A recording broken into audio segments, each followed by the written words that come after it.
అందరికీ నమస్కారం. అమ్మ భాష యూట్యూబ్ ఛానల్ వీక్షకులకు స్వాగతం. సృష్టిలో అన్నింటికంటే మధురమైనది అమ్మ ప్రేమ. అమ్మంటే అంతులేని అనురాగం, స్వచ్ఛమైన ప్రేమ. దేవుడు అంతటా ఉన్నాడు అని చాటడానికి అమ్మను సృష్టించాడు. అమ్మ ప్రేమ, అనురాగం, అమ్మ గొప్పతనం మాటలకందనివి. అమ్మ కడుపులో మనం పడింది మొదలు మనం పుట్టి పెరిగి యోగ్యులమయ్యే వరకు ఎల్లప్పుడూ మన గురించే ఆలోచిస్తుంది. అమ్మ గురించి ఎంత చెప్పినా తక్కువే. భాషకందని భావం అమ్మ. ఈరోజు మనం ఏం పాఠం చెప్పుకోబోతున్నామో ఇప్పటికే మీకు అర్థమై ఉంటుంది కదా. అవును, 7వ తరగతి తెలుగు వాచకంలోని 4వ పాఠం అమ్మ జ్ఞాపకాలు. ముందుగా పాఠం ఉద్దేశాన్ని తెలుసుకుందాం. అమ్మంటే ప్రేమ, అమ్మంటే ఆప్యాయత, అమ్మంటే అనురాగం. అమ్మ నిరంతరం తన కుటుంబం కోసం సేవలు చేస్తుంది. దేవుడు అంతటా ఉన్నాడని చాటడానికి అమ్మను సృష్టించాడు. అనురాగమూర్తి అయిన అమ్మ జ్ఞాపకాలు నెమరువేసుకుంటూ అమ్మ సేవలను, అమ్మ ప్రాధాన్యాన్ని, విలువను తెలుపడమే ఈ పాఠం ఉద్దేశం. విన్నారు కదా, అమ్మను గురించి, అమ్మ ప్రేమను గురించి, ఆ అమ్మ జ్ఞాపకాలను గుర్తు చేసుకుంటూ అమ్మ మనకు చేసిన సేవల్ని, అమ్మ యొక్క ప్రాముఖ్యతను, అమ్మ విలువను తెలియజేయడమే అమ్మ జ్ఞాపకాలు పాఠం యొక్క ఉద్దేశం. పాఠ్యభాగ వివరాలు. ఈ పాఠం వచన కవిత ప్రక్రియకు చెందినది. తెలుగులోనికి వచన కవిత ఆంగ్ల సాహిత్య ప్రభావంతో వచ్చింది. ఆంగ్లంలో దీనిని ఫ్రీ వర్స్ అంటారు. పద్య గేయాల్లో ఉండే ఛందస్సు, మాత్రాగణాలు నియమం లేకుండా స్వేచ్ఛగా, భావయుక్తంగా వాక్యాలతో ఉంటుంది. దీనిని వచన కవితగా పిలుస్తున్నాం. అమ్మ జ్ఞాపకాలు అనేటటువంటి మన ప్రస్తుత పాఠ్యభాగము వచన కవిత అనేటటువంటి ప్రక్రియకు చెందింది. తెలుగులోనికి ఈ వచన కవిత అనేది ఆంగ్ల సాహిత్య ప్రభావం వలన వచ్చింది. అంటే ఆంగ్లము అంటే ఇంగ్లీష్ లిటరేచర్ ప్రభావం ఈ వచన కవిత మీద ఉంది. ఆంగ్లంలో దీనిని ఫ్రీ వర్స్ అంటారు. అంటే ఇప్పుడు మన పద్యాలు, గేయాలు రాయాలనుకోండి, ఛందస్సు, మాత్రాగణాలు అనేటటువంటి నియమాలు కొన్ని ఉంటాయి. కానీ ఈ వచన కవితకు అలాంటి నియమాలు ఏవీ లేకుండా స్వేచ్ఛగా, భావయుక్తంగా, అంటే అర్థవంతమైనటువంటి, భావయుక్తమైనటువంటి వాక్యాలతో ఉంటుంది. దీన్నే మనం వచన కవితగా పిలుస్తున్నాము. ఈ పాఠము కృష్ణమూర్తి యాదవ్ రచించిన శబ్నం కవితా సంపుటిలోనిది. అంటే అమ్మ జ్ఞాపకాలు అనేటటువంటి ప్రస్తుత మన పాఠ్యభాగము కృష్ణమూర్తి యాదవ్ రచించినటువంటి శబ్నం అనే కవితా సంపుటి నుండి గ్రహించారు. కవి పరిచయం గురించి తెలుసుకుందాం. సామాన్యుని ఉచ్ఛ్వాస నిశ్వాసాలను అక్షరాల్లోకి పొదిగి సామాన్య ప్రజల భాషలో కవిత్వం రచించిన కవి టి. కృష్ణమూర్తి యాదవ్. కరీంనగర్ జిల్లా పర్లపల్లికి చెందిన ఈయన తెలంగాణ భాషలో, యాసలో వచన కవిత్వం రాసిన కవులలో ఒకడు. సామాన్యుని ఊపిరిని అక్షరాల్లోకి పొదిగి సామాన్య ప్రజలందరికీ అర్థమయ్యేటటువంటి సరళమైన భాషలో కవిత్వాన్ని రచించినటువంటి కవి టి. కృష్ణమూర్తి యాదవ్. కృష్ణమూర్తి యాదవ్ తెలంగాణలోని కరీంనగర్ జిల్లా పర్లపల్లికి చెందిన వ్యక్తి. ఈయన 20వ శతాబ్దానికి చెందిన కవి. తెలంగాణ భాషలో, తెలంగాణ యాసలో వచన కవిత్వం రాసిన కవుల్లో ఈయన కూడా ఒకరు. తన తొలి కవితా సంపుటి తొక్కుడు బండతో సాహితీ క్షేత్రంలో ప్రవేశించాడు. శబ్నం వీరి 2వ కవితా సంపుటి. గ్రామీణ జీవిత అనుభవాలు, మధ్యతరగతి జీవన చిత్రణను తన కవిత్వంలో చొప్పించాడు. సరళమైన వచనాభివ్యక్తి, నిరాడంబరమైన శైలి కృష్ణమూర్తి యాదవ్ ప్రత్యేకత. కృష్ణమూర్తి యాదవ్ సాహిత్యం అనేటటువంటి క్షేత్రంలోకి తన మొదటి కవితా సంపుటి తొక్కుడు బండతో ప్రవేశించారు. శబ్నం అనేది కృష్ణమూర్తి యాదవ్ గారి 2వ కవితా సంపుటి. ఈయన కవిత్వము గ్రామీణ ప్రజల యొక్క జీవిత అనుభవాల్ని, మరీ ముఖ్యంగా మధ్యతరగతి ప్రజల యొక్క జీవితాన్ని చిత్రీకరిస్తుంది. సరళమైనటువంటి వచనాలతో, నిరాడంబరమైనటువంటి శైలితో ఈయన కవిత్వం సాగుతుంది. ప్రవేశిక చూడండి. అమ్మంటే ఆత్మీయత, అనురాగాల కలబోత. అమ్మ మంకు చేసే పిల్లవాడికి చందమామను చూపిస్తూ గోరుముద్దలు తినిపిస్తుంది. అమ్మ గొప్పతనం మాటలకందనిది. కుటుంబం కోసం అమ్మ పడే తపన, ఆరాటం అనితర సాధ్యం. అమ్మ జ్ఞాపకాలను హృదయానికి హత్తుకునే విధంగా కవి ఎట్లా వర్ణించాడో చూద్దాం. ఇంతకుముందు మనం చెప్పుకున్నట్లుగా అమ్మంటే ఆత్మీయత, అనురాగాల కలబోత. అమ్మ మారాన్ చేసే పిల్లవాడికి చందమామను చూపిస్తూ గోరుముద్దలు తినిపిస్తుంది. అమ్మ గొప్పతనం మనం మాటల్లో చెప్పుకోవడానికి సరిపోదు, మాటలకు అందనటువంటిది. అమ్మ తన కుటుంబం కోసం పడే తపన, ఆరాటం వేరే ఎవరికీ కూడా సాధ్యం కాదు. అమ్మ యొక్క జ్ఞాపకాలు మన గుండెలకు హత్తుకునే విధంగా కవి ఏ విధంగా వర్ణించాడో చూద్దామా మరి? ఈ పాఠం వచన కవిత ప్రక్రియకు చెందింది అని ముందే చెప్పుకున్నాం కదా. పాఠాన్ని నేను చదువుతాను, శ్రద్ధగా వినండి. అమ్మ ముగ్గులేస్తే ప్రాంగణం అద్దకపు చీరలా కనిపించేది. ఛాయ నలుపు కోలముఖం అమ్మ నవ్వుతున్నప్పుడు పండ్లు పాలబలపాల్లా కనిపించేవి. మాకు పడిశం పట్టి జ్వరం వచ్చినప్పుడు అమ్మ ఇంటినే హాస్పిటల్గా మార్చేది. తానే నర్సయి మంచాల చుట్టూ తిరుగుతూ ఆయుర్వేదపు మందుబిళ్ళలేస్తూ ఉండేది. పొద్దున్నే అయ్యా దొరల బర్లపాలు పిండేవాడు. కాలుష్య నిర్మూలన కార్యకర్తలా అమ్మ కొట్టంలో పెండకళ్ళు తీసేది. దూడల నోళ్లు కొట్టి పితికిన పాలు ఆస్థానపు తెల్ల కుందేళ్లు తాగేవి. అమ్మ ముక్కుకు ముక్కుపోగు ఆకాశానికి అత్తుకున్న నెలవంకలా ఉండేది. ఒకసారి ఈ భాగానికి సంబంధించిన అర్థాలు చూడండి. ప్రాంగణం ముంగిలి, అద్దకం రంగు వేయడం, పడిశం సర్ది జలుబు, హాస్పిటల్ దవాఖానా ఆసుపత్రి, కాలుష్యం మలినం, కొట్టం పశువుల పాక.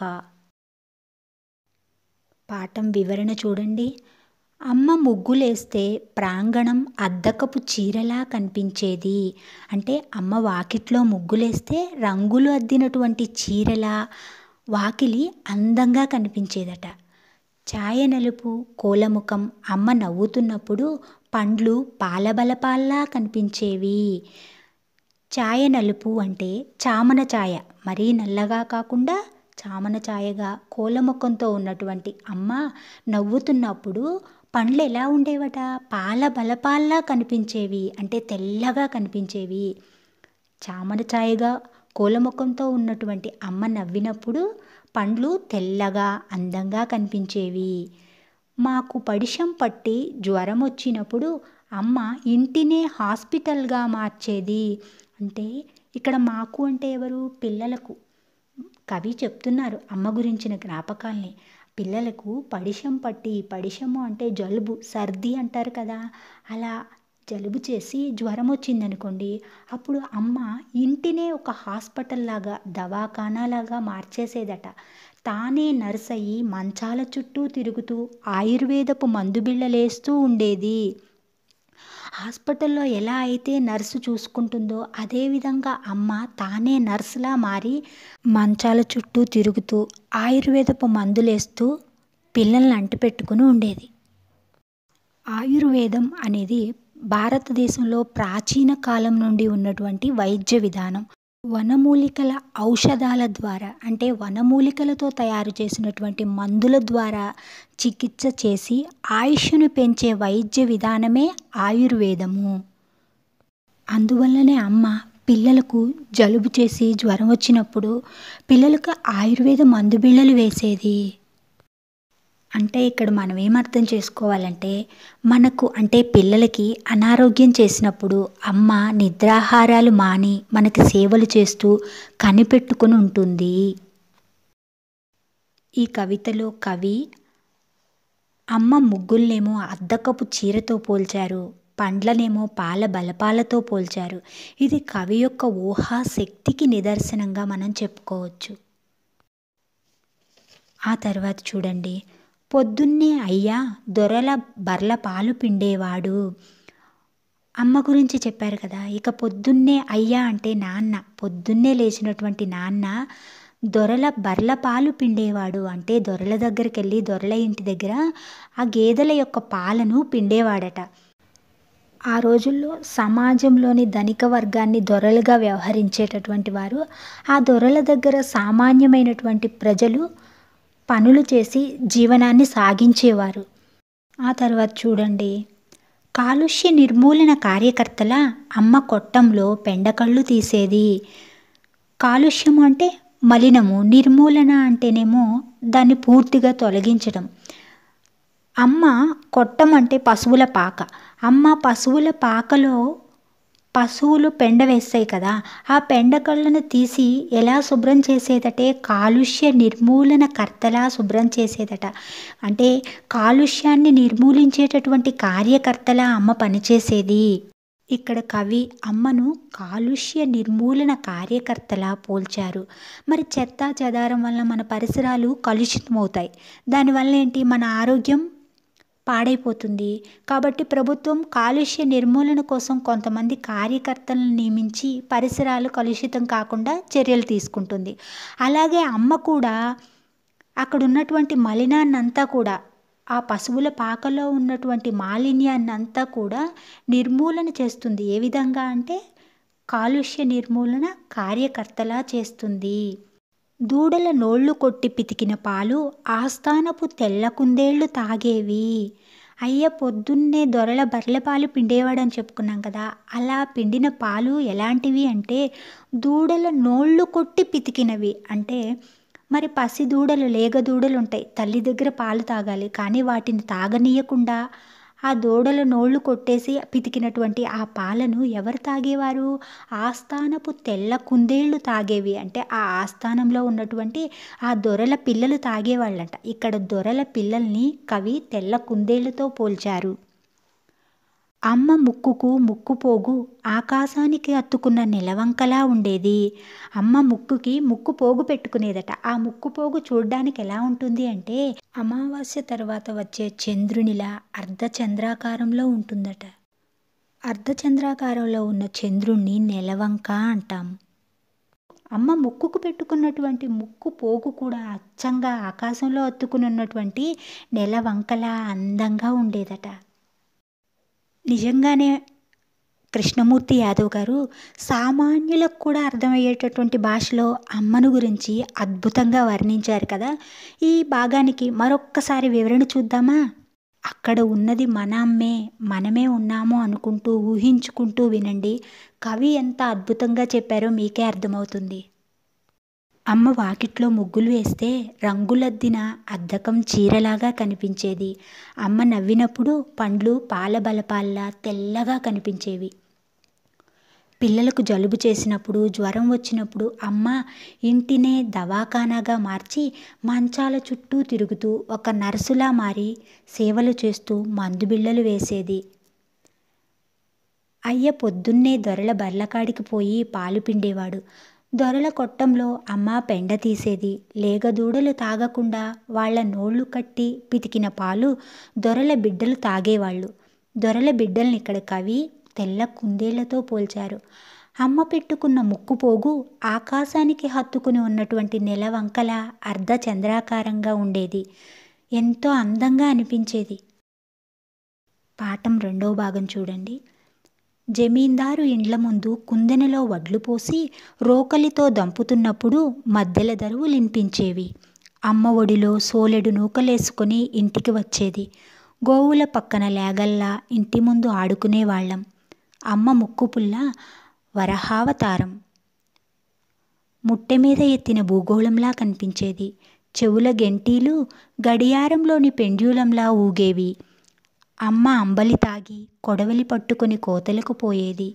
కాల్వగట్ల పొంటి కాళ్ళు కడుక్కొని శ్రమను మరచి ఊళ్ళోకి వచ్చే అమ్మకు కేరింతలు కొడుతూ ఎదురేగేవాళ్ళం. గుమ్ముల్లో వడ్లున్నట్లే మా కోసం అమ్మ ఒడిలో పల్లికాయలు, పెసరుకాయలు దొరికేవి. అమ్మకు కాళ్ళ కడియాలేసుకోవడం, కంచుమట్టెలు తొడుక్కోవడం అంటే చాలా ఇష్టం.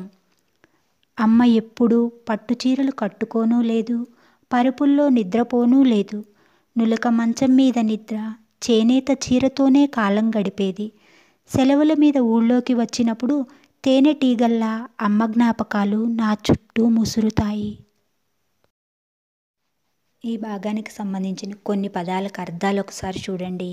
కుందెన, రోలు, దరువు, శబ్దం, ల్యాగలు, లేగదూడలు, వరాహం, పంది, భూగోళం, భూమండలం, భూమి, కాల్వ, కాలువ, గట్టు, తీరం, ఒడ్డు, గెంటీలు, చెవి ఆభరణాలు, పెండ్యులం, లోలకం, గుమ్ము, ధాన్యం నిల్వ చేసేది.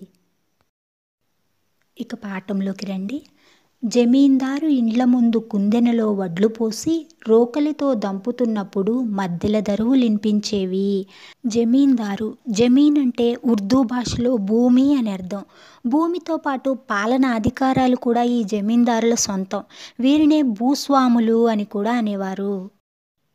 ఆనాటి సమాజంలో ఈ జమీందారులే ధనిక వర్గము, పెత్తందారులు కాబట్టి వీరి వద్ద పేదలు, సామాన్యులు పనులు చేసి జీవనాన్ని సాగించేవారు.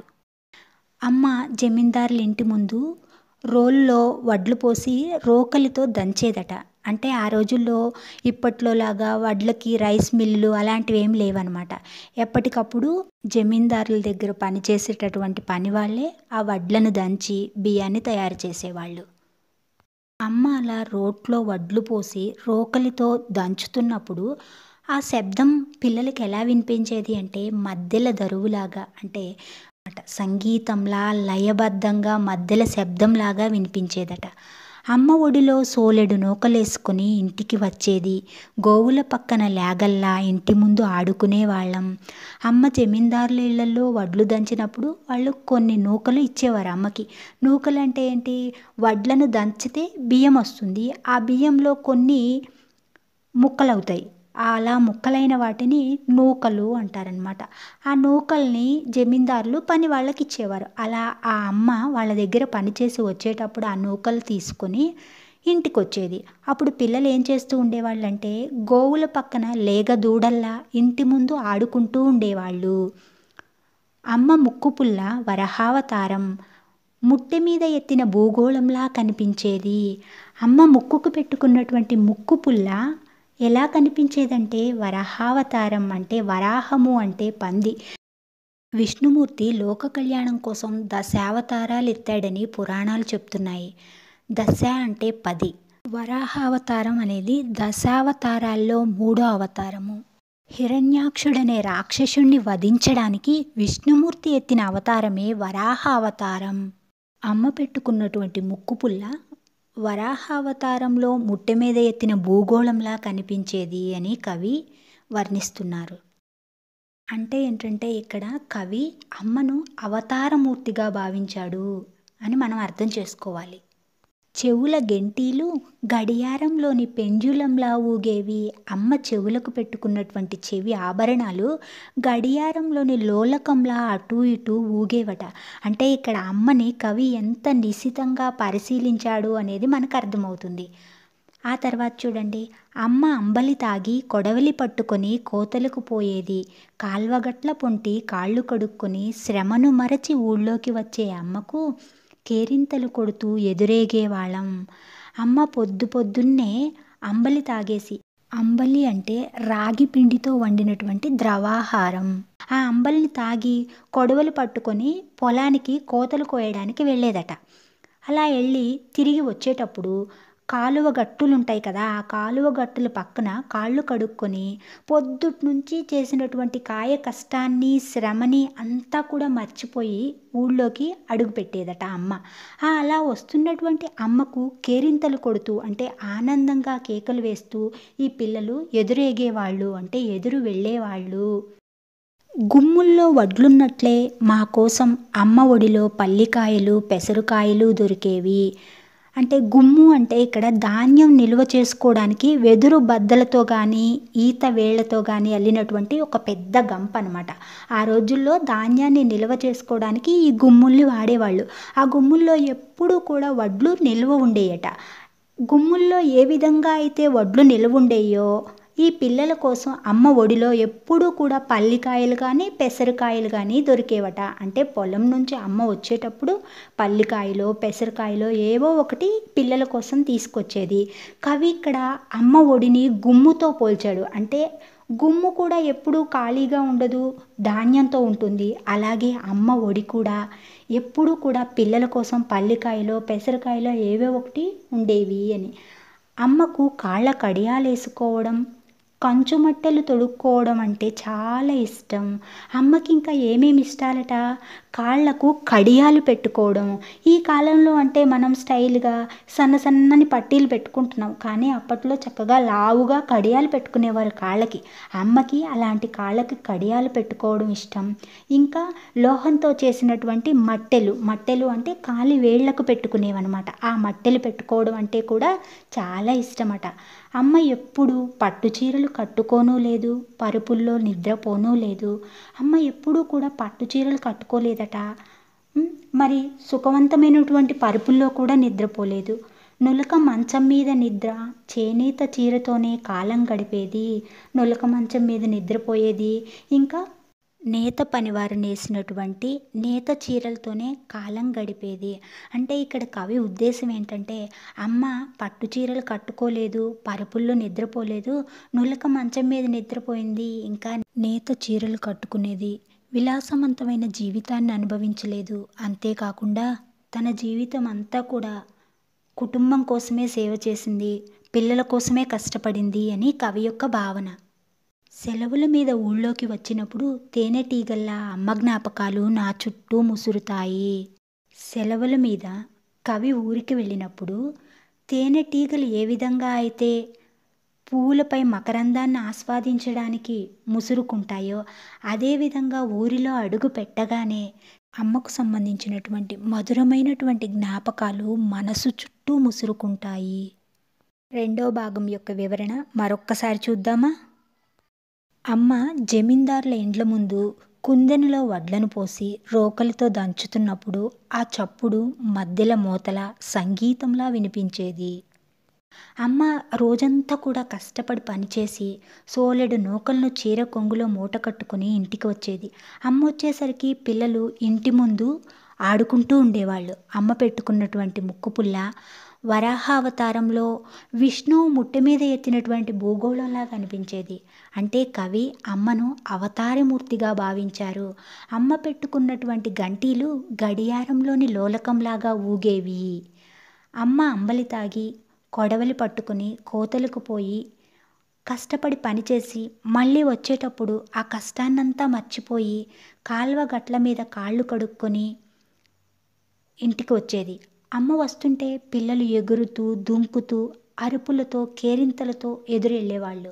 అమ్మ ఒడిలోని పల్లికాయలు పెసరకాయలు తీసుకొని పిల్లలంతా కూడా సంతోషంగా తినేవాళ్ళు. కవి ఇక్కడ అమ్మ ఒడిని గుమ్మితో పోల్చాడు. అంటే గుమ్మిలో ఎప్పుడూ ధాన్యం నిల్వ ఉంటుంది. అమ్మ ఒడి నుంచి కూడా ఎన్ని తీసుకున్నా ఇంకా పల్లికాయలు పెసరకాయలు మిగిలే ఉంటాయి అని కవి ఉద్దేశం. అమ్మ కాళ్లకు కడియాలు వేసుకోవడం, మట్టెలు తొడుక్కోవడం అమ్మకు చాలా ఇష్టం. అమ్మ ఎప్పుడూ కూడా పట్టు చీరలు కట్టుకోలేదు, పరుపుల్లో నిద్రపోలేదు. నేత చీరలు కట్టేది, నులక మంచం మీద నిద్రపోయేది. సెలవులకు ఊళ్ళోకి వచ్చినప్పుడు తేనె తుట్టె చుట్టూ ముసిరే తేనెటీగల్లా అమ్మ జ్ఞాపకాలు ముసురుతున్నాయి.